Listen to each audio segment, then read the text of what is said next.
Doživetja narave. Prisrčen pozdrav, dober dan v 38. oddaji letos. Doživetja narave z vami, zaključuje se mesec stvarstva, v katerem je prav, da okrepimo zavedanje, da je skrb za stvarstvo poklic prav vsakogar. Čez teden dni bo godovni dan svetega Frančiška Asiškega, ki je pred 8 stoletji v sončni pesmi hvalil stvarnika vsem, kar nas obkroža. In prav ta odnos hvaležnosti, veselja nad stvarstvom odpira človeka tudi k skrbi, k ohranitvi vsega lepega. Zato se bomo danes, dragi prijatelji narave, vsega lepega okrog nas pogovarjali prav o miroljubnem sobivanju. In sicer živalsko vrsto, ki je po krivici dobila negativen predznak. Malce v šali pa precej tudi zares lahko rečemo, da edini leteči sesalci bolj pogosto obiskujejo cerkve kot pa povprečni katoličani danes. In o tem, kako jih prav tam v cerkvenih zvonikih ohraniti, jim omogočiti, da bodo ostali v naših krajih in zakaj je to pravzaprav pomembno, bo tekla beseda.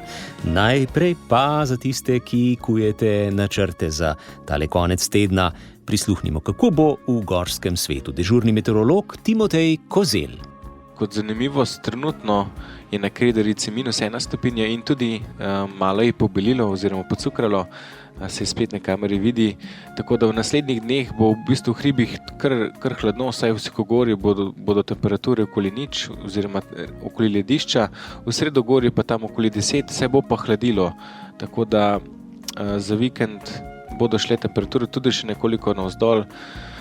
Tako da tam bo bolj tako oblačno, mogoče bodo pobočja deloma v megli, čisto tako prijetno vreme v hribih žal ne bo. Ujemite kakšen sončni žarek za lepa doživetja, mi pa, kot rečeno, v nadaljevanju k netopirjem, ki so zvesti prebivalci stavb kulturne dediščine tako pri nas kot drugod po Evropi. V teh stavbah netopirji torej ne živijo le na freskah, temveč lahko denimo v cerkvenih zvonikih tudi kotijo, prezimujejo, se parijo. Slovenski strokovnjaki za netopirje so v zadnjih 20 letih pregledali več kot 1700 stavb kulturne dediščine. Netopirje so našli v 82% stavb, v 37% pa potrdili skoraj 780 porodniških skupin različnih vrst. Koliko vseh vrst netopirjev živi pri nas, zakaj so pomembni in kako jih ohraniti v nadaljevanju? Mnoga stavbna kotišča netopirjev so namreč zelo ogrožena. Andrej Novljan in Blaž Lesnik vabiva v družbo doživetij narave z netopirji in 3 gosti. Jesenska doživetja narave. V doživetjih narave lepo pozdravljam danes kar 3 goste. Z nami sta Nastja Kosor-Kenda iz Zavoda za varstvo narave in Marjetka Šemerl iz Ministrstva za naravne vire in prostor. In pa Primož Presetnik z Centra za kartografijo favne in flore. Dobrodošli vsi. Hvala, lep pozdrav vsem. Dober dan. Najprej predlagam, da malce bolje spoznamo leteče sesalce. Tako se zanimivo sliši to živalsko vrsto, o kateri imamo tudi še vedno kar nekaj predsodkov. Pa bi vas, Primož, prosil najprej, kaj je tista najbolj razširjena neresnica oziroma mit o netopirjih, ki vam morda gre najbolj na živce, pa bi ga bilo treba najbolj razbliniti. Ja, mogoče v tem trenutku po COVID-nem, da so rezervoar nekih bolezni. Seveda jih imajo, ampak to so predvsem bolezni med netopirji. Včasih preskoči kakšna ta zadeva lahko tudi na ljudi ali ostale živali, ampak ko so znanstveniki to raziskovali, ni bilo to nič pogosteje, kakor recimo od ptic ali pa od domačih živali na človeka, pravzaprav v teh, recimo od pujsov, od kokoši, še več dobimo raznih bolezni, ker seveda smo bolj v stiku z njimi. Netopirji se pa držijo posebej, če se le da. In vi se netopirjev držite že več kot 20-25 let, ne? Ja, res. Od svoje diplomske naloge sem imel verjetno kar srečo za terenskega biologa, da sem lahko ostal pri tej temi, kar potem pove, da sem se lahko bolj poglobil in da so mi dejansko nekatere vrste postale že nekaj vsakdanjega. Mogoče pa za poslušalce pa to ni čisto to. Kaj pa je vas osebno pritegnilo prav k tej živalski vrsti? Zelo prozaično. Možnost preučevanja. Velike zveri so bile v tistem trenutku mogoče že zasedene, potem se je pa začela odpirati ena skupina, oziroma smo se zbrali eni mlajši študenti z nekim malo starejšim študentom, ki nas je malo potiskal v to smer. In si videl, da kamorkoli si stopil, je bilo nekaj novega, nekaj zanimivega. Ja, nekaj še ne najdenega. In to je pa tisti krasen princip človeški, ne, da daš nekaj takega, kar drugi še niso. Ne. Radovednost in možnost raziskovanja. Torej, koliko vrst netopirjev živi v Sloveniji? Mogoče bi pa začel še, koliko vrst živi na svetu, ker ravno smo presegali mejo potrjenih vrst 1500. 1500, se pravi, številka narašča. Da, ampak to zaradi boljših raziskav, zaradi molekularnih metod, ki se zdaj uporabljajo. V Sloveniji imamo pa trenutno zabeleženih 31 vrst živečih, po nekih podatkih 32, ker se znanstveniki še niso dogovorili med sabo, ali je ena vrsta res prava vrsta. Kako se pa pravzaprav razlikujejo? To 31 vrst je kar veliko, ja? Po načinu življenja. Če se ne bi razlikovali po svoji osnovni ekologiji, se pravi, kje živijo, kje se prehranjujejo, v kakšnih delih našega okolja, recimo, se najdejo zatočišča, prehranjevališča, potem jih ne bi bilo toliko. Se pravi, in na podlagi tega se pa v svojem razvoju so pa tudi različne oblike razvili. Eni imajo šilaste, zašiljene uhlje, eni imajo okoli nosnic neko tako strukturo, ki spominja na podkev, zato jim pravimo podkovnjaki, ko bojo še zdajle verjetno kdaj omenjeni. Eni imajo res nos, ki spominja na pse, eni imajo velike uhlje, drugi krajše uhlje, se pravi dolga krila, široka krila. Veliko oblik, ki so prilagojene na to, kje se prehranjujejo, kje so njihova zatočišča. Pravi, čisto na njihovo mikrookolje. Klasično vprašanje, katere so tiste najbolj značilne posebnosti netopirjev, ki jih ločijo od drugih sesalcev. Morda tudi marsikdo ne bi uvrščal netopirje, kar med sesalce pa so. Recimo, da ponovimo osnovnošolske značilnosti sesalcev. Vsak poslušalec si lahko zdaj spomne, recimo, katere so to. Ena izmed njih je, recimo, so dlake, ki ne bi prvič pomislil na njih. Ne? Ampak vsi sesalci imamo v osnovi dlake, seveda nekaterih kot kiti so izgubili, netopirji pa jih še imajo. Dlakavi imajo lep kožušček po telesu, zelo mečken na krilo sega in zdaj smo pa že na drugi značilnosti netopirjev. Aktivni let. Edini med vsemi sesalci so obvladali zrak. Se pravi, nek medij, ki nam ostalim, ki smo po tleh nehodeči, nedosegljiv. Ali celo v vodi, ne? Pa v vodi, ne. In seveda osnovna značilnost, po kateri imamo pa sesalci znanstveno ime, mamalija, je pa to, da imamo mlečne žleze. In večina naših netopirjev ima en par, se pravi, dokaj podobno ljudem. In te mlečne žleze proizvajajo mleko, s katerimi vzrejajo svojega mladiča. Večina vrst naših ima po enega mladiča na leto, kar pomeni, da imajo počasen cikel razmnoževanja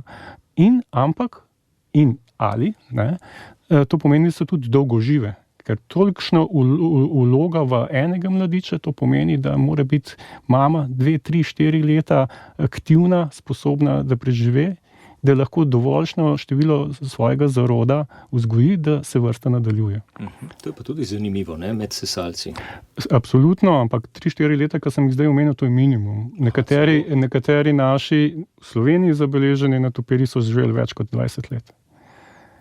Se pravi, lahko so poslušalci, če imajo kakšne netopirje doma, ko so se vselili pred 20 leti, mogoče gledajo še istega netopirja. Torej govorimo o tisti najdaljši življenjski dobi. Najdaljša življenjska doba zabeležena pri netopirjih je bila pa čez 30 let. Čez 30 let. Ampak to so izjemni metuzalemi, verjetno, večinoma. Še kako je z njihovim vidom, no, še tukaj? Absolutno imajo vsi oči, vidijo odtenke sive, črne, verjetno se tudi kar orientirajo lahko s tem, ampak glavno čutilo je pa za orientacijo v okolju in iskanje svojega plena je pa njihova eholokacija, se pravi, dajejo klice, tako kot mi z grlom in z glasilkami.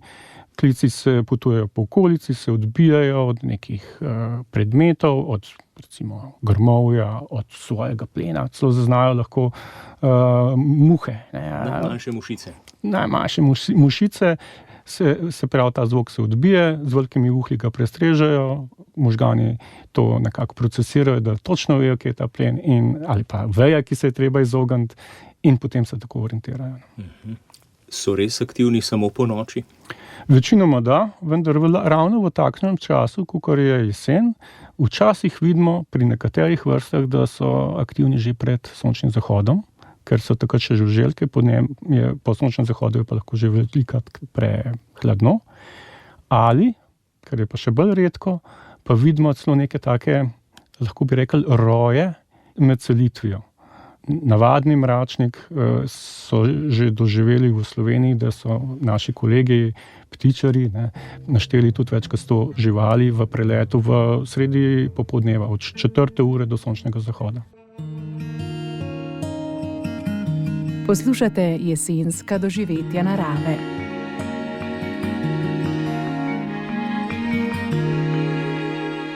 Primož Presetnik je danes naš gost v doživetjih narave. Govorili bomo tudi v nadaljevanju o varstvu netopirjev. Koliko od teh več kot 30 vrst v Sloveniji živečih je zavarovanih? Enostavno odgovor: vse. Zakaj? Ker so v preteklosti ugotovili, da njihova populacija upadajo na ravni Evrope. To je predvsem bilo izrazito po drugi svetovni vojni, ko so se razširili pesticidi in druge kemične spojine, s katerimi so zatirali recimo škodljivce na poljih, v gozdovih tudi, in takrat so njihove populacije strmoglavile navzdol. V zadnjem času, ko se je pa majčkan večja akumulacija kapitala nabrala tudi pri nas ali pa v vzhodnoevropskih državah, recimo, pa so tudi obnove stavb, energetska sanacija, nove strehe, bolj natančna gradnja pač prispeva k temu, da se število teh stavbnih zatočišč znižuje, in to se tudi lahko že pozna na samemu številu populacije določenih vrst. No in zdaj tako antropocentrično vprašanje, zakaj je pomembno ohraniti netopirje? Oni so del stvarstva, ne? Je zelo lep odgovor.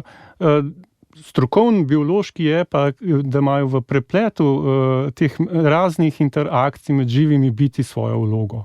Svojo vlogo, in če gremo pa na ekonomski odgovor, pa je, da lahko z splenjenjem raznih škodljivcev pomagajo pri tem, da se zmanjšajo tako stroški za pesticide, s tem se izboljša stanje voda.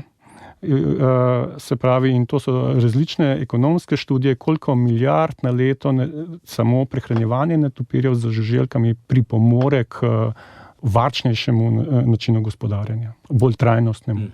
Netopirji jedo komarje? Jedo, ampak jedo pa tudi marsikaj drugega, ker če si predstavljate, da nek netopir 30-gramski, za komarje, mislim, da se mu ne splača niti odpreti ust.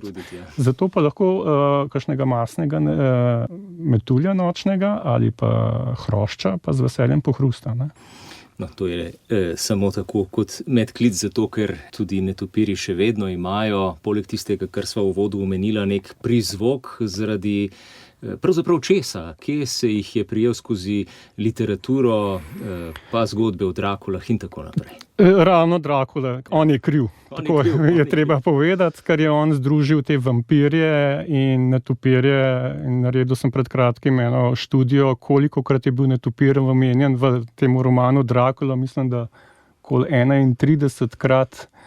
Zelo malo je v bistvu omenjen, ampak od tiste knjige naprej je pa ta fama šla naprej. Je pa zmeraj, netopirji so bili že starim Grkom zanimivi, ker recimo Aristotel je vedel, da niso ptiči, pa vendar jih je dal ko je obravnaval krila, jih je dal zraven. Ker ni točno vedel, niso četveronogi, kakor je imenoval druge živali, Odsmeran so bili nekaj posebnega in to se je ta 2000 leti vlekel, ne, in potem je prišla pa še ta fama, ki je pa splošno ljudstvo na najbolj kako bi rekel, čustvene zadeve se prisesala, ne, in od takrat potem imamo pa probleme. Ampak, če pogledamo recimo že srednjeveške neke freske, so pa netopirji še obravnavani kot nevtralni, se pravi kot del stvarstva. Tako kot recimo ptiči. Ne? Tako. Poslušate podcast Radio Ognjišče. Podprite nas s svojo oceno. Spremljate doživetja narave. Izvedeli smo že nekaj zanimivih stvari o netopirjih, zdaj pa k vabilu za varovanje. V kratkem bodo namreč k sodelovanju povabljene tudi župnije, kjer so si v cerkvenih zvonikih našli zavetje ti leteči sesalci. Nastja Kosor-Kenda, prihajate z Zavoda za varstvo narave. Kaj je vsebina te pobude za sistemsko varstvo netopirjev? Ja, torej, kot je Primož Prasetnik že prej omenil, v bistvu so zatočišča netopirjev mnogokrat v stavbah kulturne dediščine, to so cerkve, gradovi in druge stavbe, kjer seveda potem sama prisotnost netopirjev lahko pripelje do določenih konfliktov, ker v bistvu puščajo za sabo svoje strepke, torej gvano. In v bistvu smo želeli nekako združiti ohranjanje, dolgoročno ohranjanje teh zatočišč, ki so zelo pomembna, in pa tudi, da tem upravljalcem nekako pristopimo nasproti in nekako jim ponudimo neko denarno nadomestilo za vzdrževanje tega zatočišča. Zato se je v bistvu v okviru projekta LifeIP Natura.si oblikoval sistem trajnega varstva stavbnih zatočišč netopirjev v stavbah kulturne dediščine. Ta sistem je bil oblikovan v okviru projekta, zdaj v mesecu oktobru pa bomo začeli z realizacijo tega. In sicer na Zavodu za varstvo narave bomo objavili javni poziv, kjer bomo povabili oziroma pozvali vse upravljalce stavb kulturne dediščine, da se prijavijo s svojimi stavbami, kjer se nahajajo zatočišča večjega števila netopirjev in se vključijo v sistem varstva. Z njimi bi potem sklepali pogodbe o varstvu, oni bi se zavezali k dolgoročnemu ohranjanju teh zatočišč, v zameno pa bi prejeli denarno nadomestilo za v bistvu dodatno delo, ki ga imajo z odstranjevanjem tega gvana. Kaj je pravzaprav naloga vzdrževalcev, zakaj morajo poskrbeti, da bo to dobro za netopirje? V bistvu, kot je bilo že prej omenjeno, vsi netopirji pri nas so zavarovani. Zavarovana so tudi njihova zatočišča, vsa zatočišča, kjer se nahajajo. Tako da v bistvu nekaka naša skupna obveza je, da ta zatočišča ohranjamo.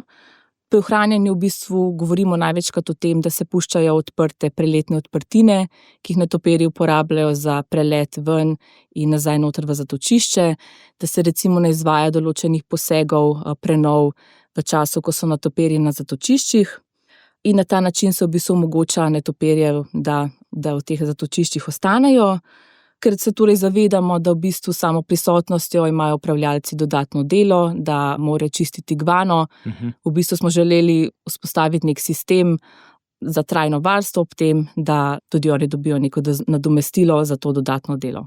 Ja, večinoma gre za cerkve, ko govorimo o tej kulturni dediščini, torej v zvonikih so oziroma cerkvah so ta zatočišča, ne? Zatočišča netopirjev. Kotišča. Poleg teh morda še kakšna od kulturne dediščine, se pravi tudi gradovi, ampak v manjši meri verjetno, ne? Ja, v bistvu v praksi, ko govorimo o stavbah kulturne dediščine, ki so zatočišča netopirjev, je v Sloveniji v praksi največ teh stavb cerkva, seveda od teh, ki so bile pregledane.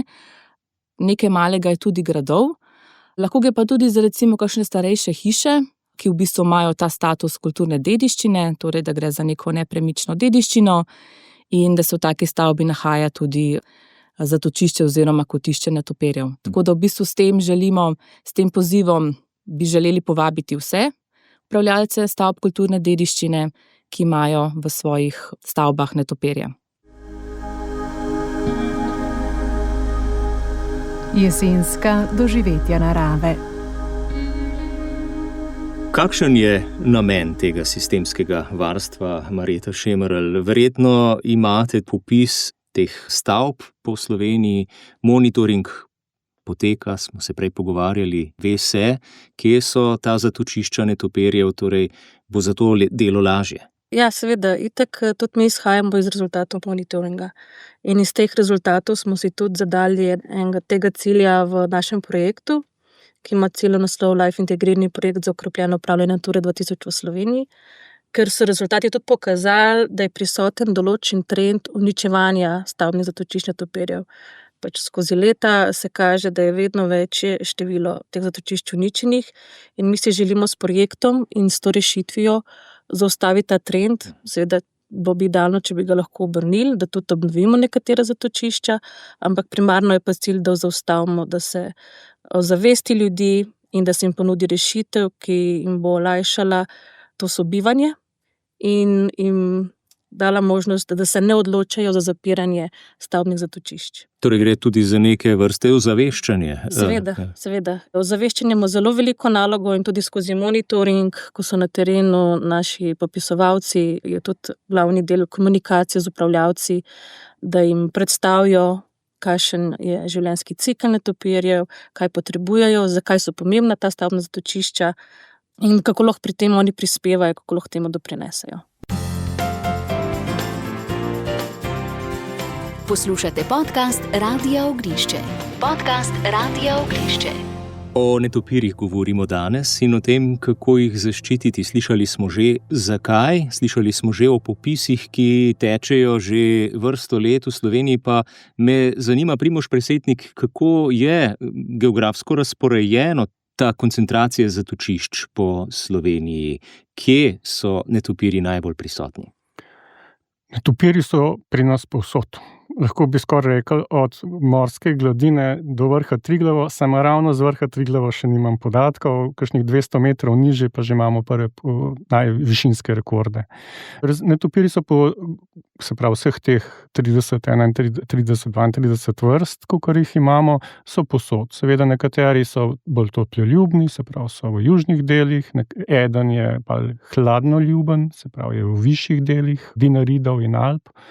Ampak ni ga kotička Slovenije, ker ne bi bilo netopirjev. Če govorimo o stavbnih zatočiščih ali pa o stavbnih zatočiščih v kulturni dediščini, zelo enostavno. Tem, ker smo ljudje, tam so stavbe, tam, ker so stavbe naselbinske zadeve, so verjetno pa tudi kakšne starejše stavbe, kjer so velikokrat stavbe kulturne dediščine.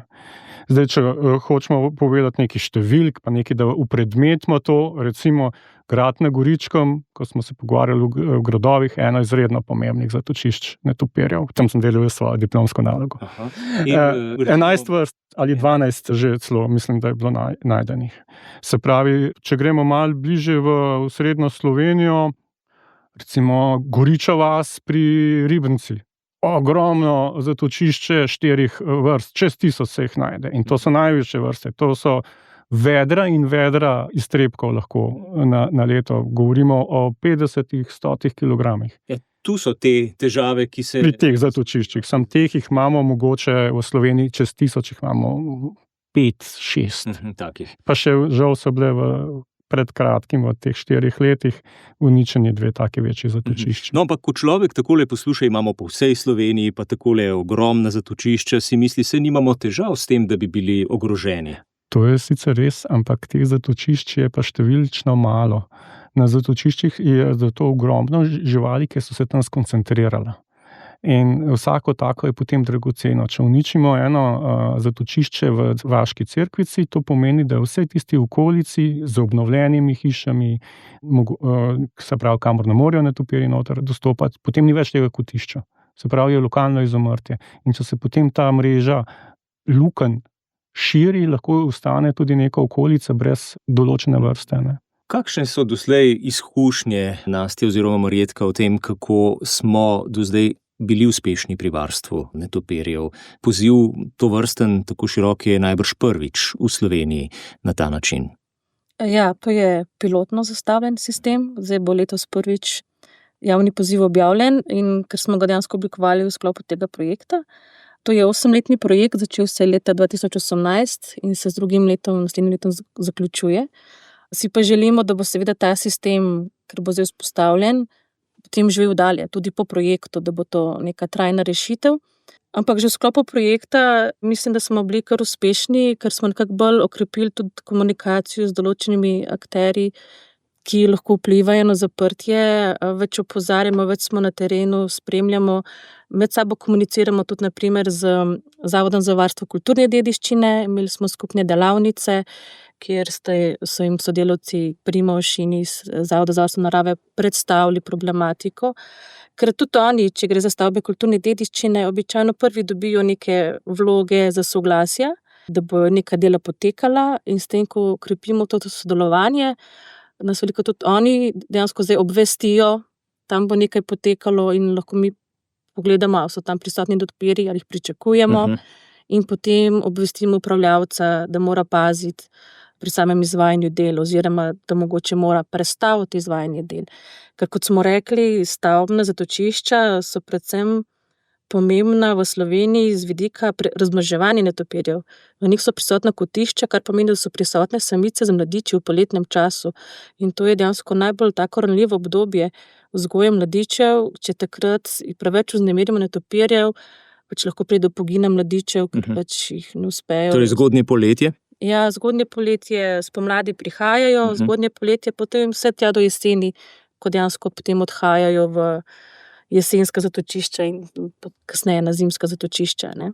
In seveda, poletje pa najboljši čas za obnovo strehe, za menjavo strešnikov, in to je potem pride lahko do tazga konflikta, ko mogoče cela kolonija mora oditi, in potem ne vemo, ali so se uspešno preselili, ali so si našli neko novo zatočišče.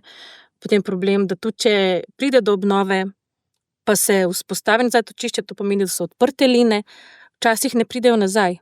No, en tak primer imamo, ko dejansko niso nazaj v takem številu, kot so bili prej prisotni. Seveda je razumljivo, da je potrebna tudi obnova, ne? Tega ne moremo preprečiti.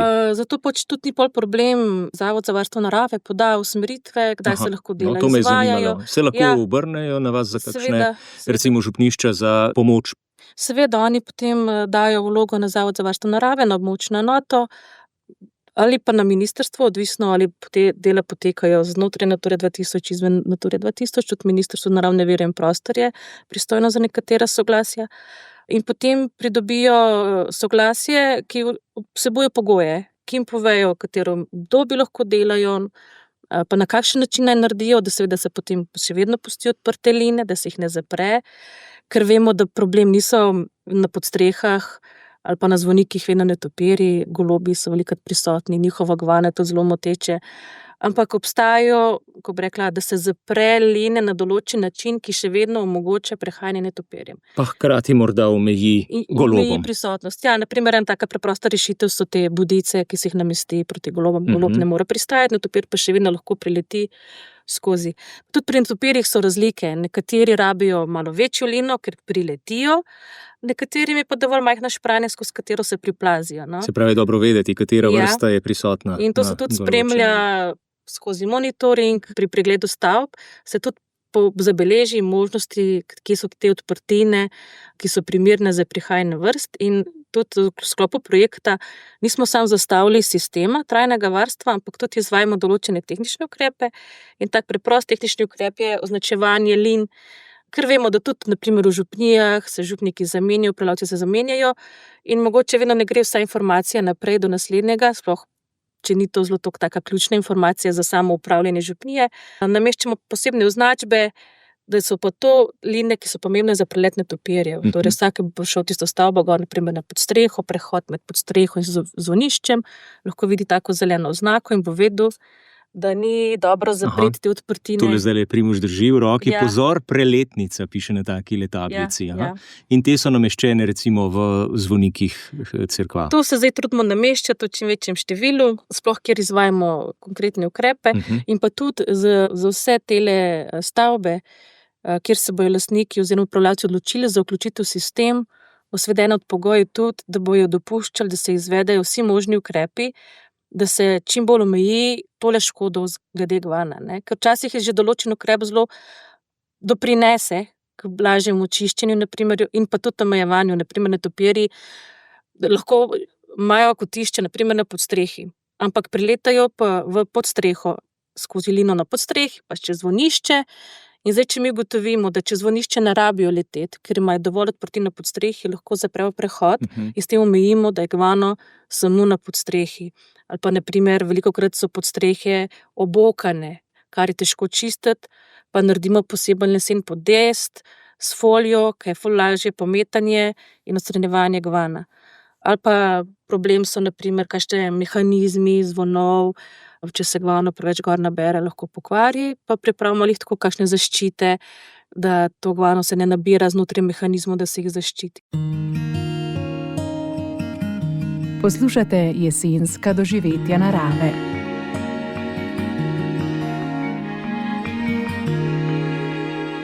Zdaj me zanima, Nastja Kosorkenda, kaj pričakujete od recimo župnišč? Rekli ste, oktobra bo razpis zunaj.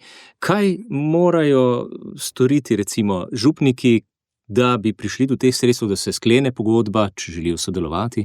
V bistvu kot prijava na ta javni poziv bo poseben obrazec, s katerim bodo upravljalci oziroma lastniki stavb kulturne dediščine, torej cerkva, gradov in drugih, prijavili v bistvu vse stavbe v njihovi lasti. Torej tukaj, če gre za neko župnijo, se lahko prijavi v sistem v bistvu z vsemi cerkvami te župnije, ki se jih potem navede na obrazcu. Kot smo že prej omenili, je bilo nekaj veliko stavb v okviru projekta že pregledanih in tam je bila potrjena prisotnost netopirjev. V bistvu imamo podatke za 412 stavb. Ta tabela bo tudi priložena javnemu pozivu, tako da lahko tudi posamezen upravljalec oziroma župnija preveri, ali je ta stavba bila že pregledana in kakšna je v bistvu tam stopnja obremenjenosti z gvanom in če se lahko v bistvu vključi v ta naš sistem. Lahko se tudi zgodi, da recimo gre za neko stavbo kulturne dediščine, ki pa je še nismo pregledali, ni bila pregledana v okviru projekta.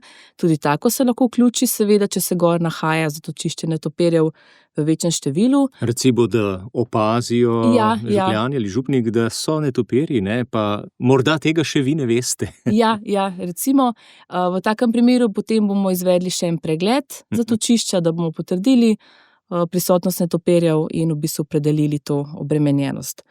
Tako da prijavni obrazec bo enostaven, vsak bo lahko vključil te svoje stavbe. Dostopen bo kje? V bistvu na spletni strani Zavoda za varstvo narave in pa Natura 2000, torej na zrsvn.si in natura2000.gov.si. Tam bo objavljen javni poziv, prijavni obrazci in pa vse te priloge, ki jih je potrebno izpolniti za zraven. Dokdaj bo veljala ta pogodba? V bistvu javni poziv bo objavljen do porabe sredstev, ker v bistvu res želimo, da se vključijo vsi upravljalci stavb kulturne dediščine, kjer so zatočišča netopirjev. Vseeno pa pozivamo, da se poskusijo prijaviti čim prej, ko bo poziv objavljen, torej že v oktobru, da se potem čim prej lahko začne izvajati pogodbeno varstvo, ki bo najprej trajalo v bistvu 2 leti, torej 24 mesecev in potem z možnostjo podaljšanja. In če bo naval prevelik in bodo sredstva pošla, se v tem primeru določi prioriteto kako? V bistvu smo za te cerkve, ki so bile pregledane, kot sem že prej omenila, teh 412, kjer v bistvu so znana ta večja zatočišča, imamo na voljo dovolj sredstev. No? Tako za teh 412. Ja. In če se ne bodo upravljavci sami prijavili, jih boste pozvali tudi vi? Ja, bomo v bistvu vse tiste, ki so na tem seznamu, ki se v bistvu glede na količino gvana kvalificirajo za prejem letnega nadomestila, jih bomo tudi poklicali, da bomo seznanili, da je ta poziv objavljen in jih lepo povabili k prijavi ter nudili še kakšno pomoč pri prijavi, če bo to potrebno. Tako, slišali smo, kako lahko v Sloveniji storimo pravzaprav vsi skupaj nekaj dobrega za naravo, naše stvarstvo in konkretno te leteče sesalce, tudi da jih je med 30 in 32 vrst v Sloveniji kar precej. Primož, katera pa vam je osebno najbolj pri srcu? Težko vprašanje, ne? Ja, za biologa čisto nespodobno vprašanje, ne? Ker vrsta je vrsta, vsaka ima nekaj posebnega, zato je vrsta. Potem živali so, sama žival je pač pomembna. Ne? Tako da raj se bi vzdržal tega vprašanja. Verjamem, ni znanstveno strokovno, je zelo čustveno. Ja, pa to je čustveno. Težko se bi opredelil. Ene so za to mi bolj zanimive, druge so za druge stvari bolj zanimive. Tako da... Potem bom pa vprašal drugače, katere so tiste vrste, ki so najpogostejše recimo v cerkvenih zvonikih? No, to je pa že lažje.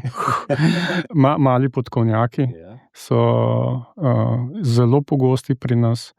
Večino njihovih kotišč, preko 500, je na zvonikih ali na podstrehah cerkva. So pa tudi v jamah, ne? 2,5 kotišči poznamo v Sloveniji za to vrsto. Prav 2 iz jam, ena pa mečkam pod mostom, ki bi lahko rekel vhodni del jam. Se pravi, bistvenega pomena za to vrsto je ohranjanje točno teh zatočišč, ker jih imamo zdaj. Se pravi, teh stavbnih, podstrešnih zatočišč, ker je toplo, ker se mladiči hitro razvijajo, ker mame se hitreje znebijo mladičev, da potem lažje preživijo svojo zimo. Drugač pa so tudi navadni netopiri, naši največji. Če mali podkovnjak 5 gramov, 5-6 gramov, težek je navadni netopir, lahko med 25 do 30 gramov, celo več, če se dobro nabaše. In take lahko srečamo tudi okrog svojih hiš, recimo?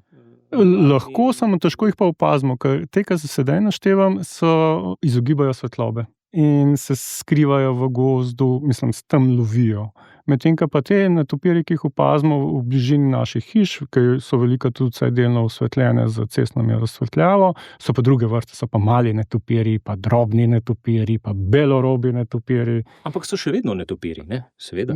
Kot pove samo ime, so netopirji. Največji pa, kot rečeno, navadni netopir. Navadni netopir, čeprav imamo pa tudi velikega mračnika, ki je pa še po določenih meritvah, recimo težji, še večji. Kaj lahko vsak izmed nas stori za to, da jih obdržimo v naših krajih? Da obrnemo ta trend? No, se morda že kaže, da se kaj te prizadevanja, ki trajajo že tudi vrsto let, Absolutno poznajo, ne? Absolutno se, ampak verjetno se bo v prihodnosti, če bo šlo naša družba v to smer, v bolj tolerantno zadevo, za sprejemanje tudi živali, se pravi kot nekaj nečloveškega, v ta naš moralno-etični sistem, se bo to izboljševalo. Ker jaz osebno si želim, da vsak upravljalec, lastnik stavbe z netopirji, da res more čistiti tisto gvano, ampak je pa ponosen, da ima pa zavarovane vrste čist pri sebi. Ta del mislim, da bi zmagali. Tako, kot je cela vas ponosna na vaško lipo in še ne pomisliti, da bi jo porezal zato, ker moraš vsako leto pomesti za njo, ne. Ali pa, kad ti pada mana na avto, ne, nekaj tasga. Ko pridemo do tega nivoja, potem bo pa v redu. Seveda imamo z lipo že tradicijo in seveda vse tisto, kar je vezano zgodovinsko na to drevesno vrsto. Netopirji pa, kot smo govorili že prej, se jih drži nekaj drugega, bolj negativnega. Pa upam, da smo kanček v tem preskoku naredili tudi danes. Hvala lepa vsem trem, da ste prišli. Seveda poziv še enkrat vsem, ki lahko pomagajo skrbnikom, župnikom v naših župniščih, da se prijavijo, pozanimajo še, če česa nismo posebej dovolj poudarili, verjetno tudi na spletu. So informacije, ne? Tako ja. Zraven javnega poziva bojo na voljo vse informacije dodatne o načinu prijave, tudi o netopirjih na splošno v stavbah kulturne dediščine, tako da si lahko še enkrat pogledajo pred samo prijavo. Ki bo odprta, kot rečeno, oktobra. Tako, enkrat v oktobru. Tako, Nastja Kos-Orkenda, Marjetka Šemerl in Primož Presetnik. Hvala lepa vsem za to, da ste prišli v oddajo Doživetja narave in za to, da si prizadevate vsak na svoj način za sobivanje stvarstva. Hvala. Poslušate podcast Radia Ognjišče. Podprite nas in postanite prijatelj Radia Ognjišče. Toliko o netopirjih za danes. Za konec današnje oddaje pa gremo k tistim, ki svoje športne, rekreativne ambicije povezujejo z dobrodelnostjo. Eno takih je društvo Never Give Up, ki jutri oziroma v nedeljo pripravljajo 24 ur Šmarne gore. Kaj se bo dogajalo, kako smo lahko dobrodelni, nam bo povedal Matej Markovič. Najprej pa, kdaj se bo vse skupaj točno začelo? Lep pozdrav. Ja, jutri se bo začelo ob 12. popoldne in trajalo 24 ur neprekinjeno do nedelje do 12. ure. Torej, edinstven projekt, marsikdo gre tako ali tako rad na Šmarno goro, Hišna gora Ljubljančanov, rečemo, zdaj bo tule še priložnost, da smo pri tem dobrodelni. Za koga se bodo zbirala sredstva in kako? Letos smo se odločili, da sredstva razdelimo na 2 dela. En del bo šlo tako kot lansko leto Zvezi Anite Ogulin za socialno ogrožene družine. Drugi del pa bomo namenili Kristjanu Tampetu, odličnemu parašportniku, ki zbira sredstva za nakup nožne proteze, ki bi mu omogočal nastop na paraolimpijskih igrah v Los Angeles. Torej, vsak, ki se bo jutri od 12. ure naprej podal na vrh Šmarne gore, bo lahko daroval kje, kako?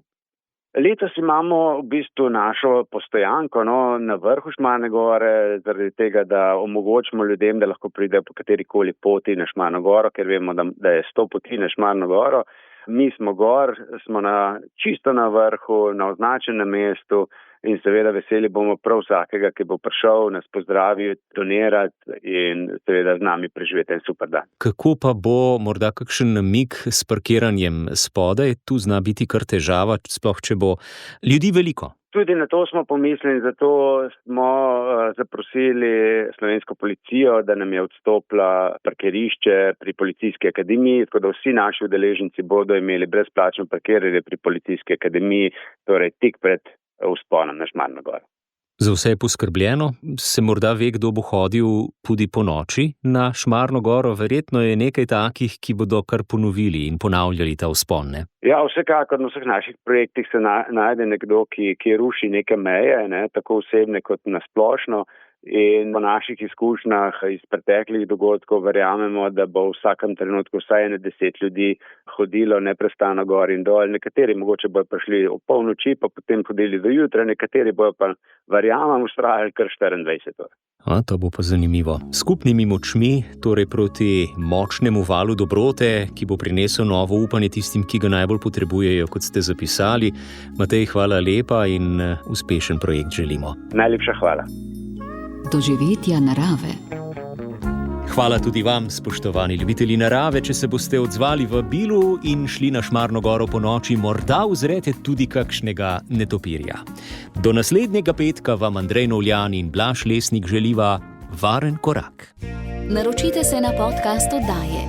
Storitev je brezplačna.